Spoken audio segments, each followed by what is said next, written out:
Boisson connue depuis des siècles comme étant une recette léguée de génération en génération dans la perle des Antilles, la crémasse est désormais disponible sur le marché du Québec depuis 1 an grâce au fondateur de LS Cream, Stevens Charles.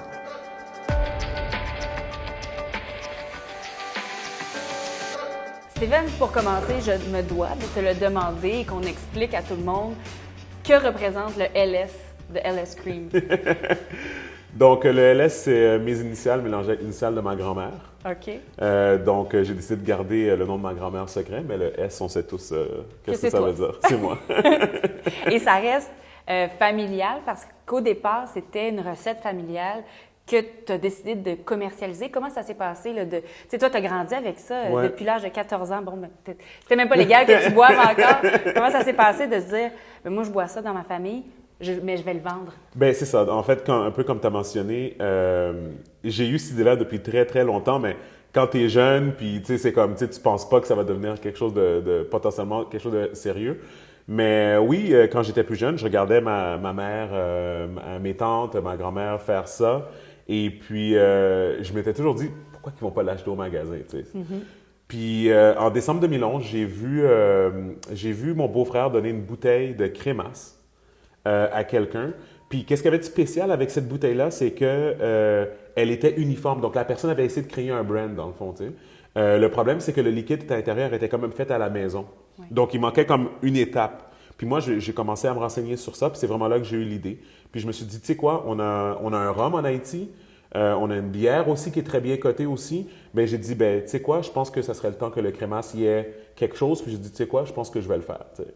Puis c'est vraiment là qu'est venue l'idée. Mais avant de lancer ces étapes-là, tu as fait des tests aussi dans ton entourage pour voir si le produit serait populaire. Oui, bien c'est ça. Ben, dans le fond, comme moi, j'ai toujours su que c'est un produit qui était goûteux.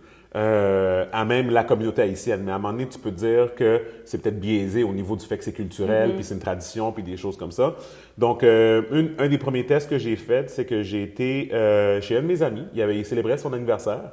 Puis il avait invité tous des gens, dans le fond, qu'on avait été au HEC avec. Et puis, il y avait, dans ces personnes-là, il y a beaucoup de personnes que je connaissais pas.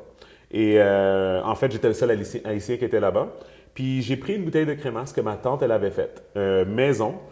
C'était dans une bouteille de Smirnoff vide qu'on avait transposé le crémasse dedans. Puis j'ai rien dit à personne, je l'ai mis dans le bac à glace. Ça avait à côté du gin, du vin et tout, de la vodka. Et puis j'ai regardé les gens, puis j'avais rien dit aux gens. Puis les gens commençaient à se verser, puis commençaient à se parler. « Oh my God, c'est bon, c'est quoi? » Un nouveau produit de Smirnoff. C'est ça, tu sais.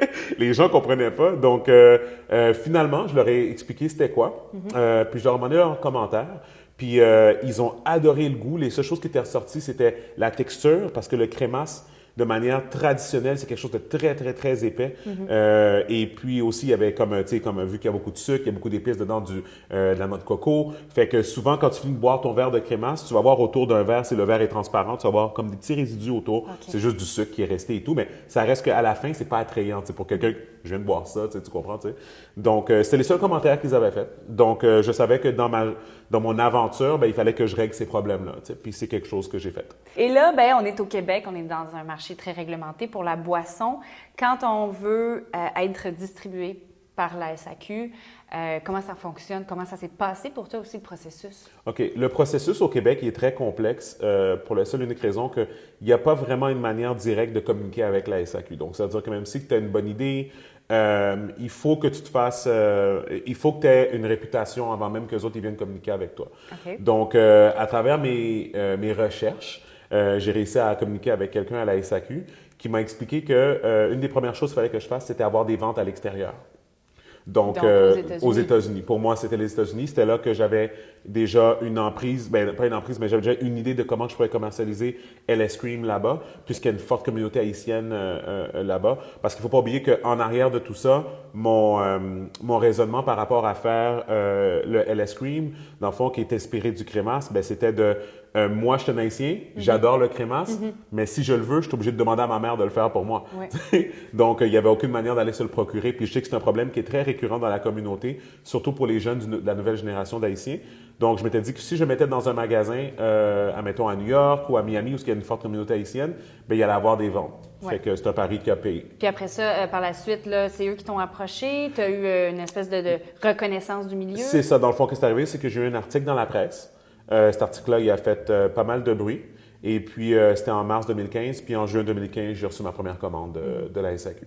Les prix que tu as gagnés, comment ça s'est passé? Qu'est-ce que c'est exactement? Oui, dans le fond, on a gagné une médaille d'or au WSWA. Oui. Ça, c'est une des plus grosses conventions aux États-Unis de l'industrie de l'alcool.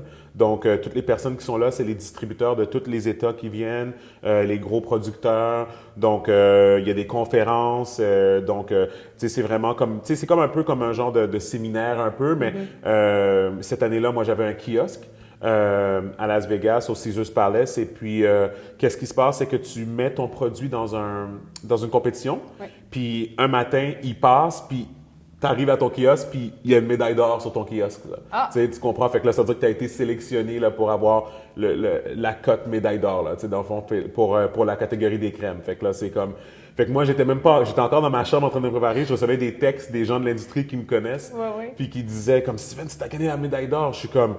Ben voyons, je suis même pas là. De quoi vous parlez? Puis là, j'arrive à mon kiosque, puis je vois la médaille d'or, tu sais, fait que... Puis après ça, il y a une grosse affaire, tu sais, il t'interview, puis tout ça, puis c'est ça. Est-ce que tu sens que ça t'a ouvert des portes, ça? Définitivement, aux États-Unis, ça m'a vraiment aidé. Parce qu'en fait, quand j'ai gagné la médaille d'or, c'était en avril 2014. Oui, c'est en avril 2014, donc c'est avec ça que j'ai utilisé un peu ce pouvoir-là pour aller chercher mes distributeurs, là, et tout.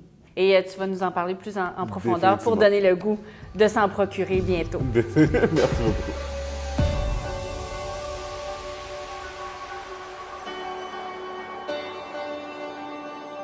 Steven, alors on a la bouteille devant nous qui est magnifique, qui peut être commercialisée. C'est pas une bouteille d'une autre sorte d'alcool.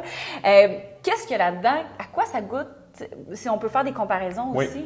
Dans le fond, la grosse nuance avec le LS Cream, c'est que vous allez chercher le goût de la muscade, dans le fond. Ensuite, les autres notes que vous allez trouver, c'est noix de coco, cannelle et vanille aussi qui est mélangé dedans.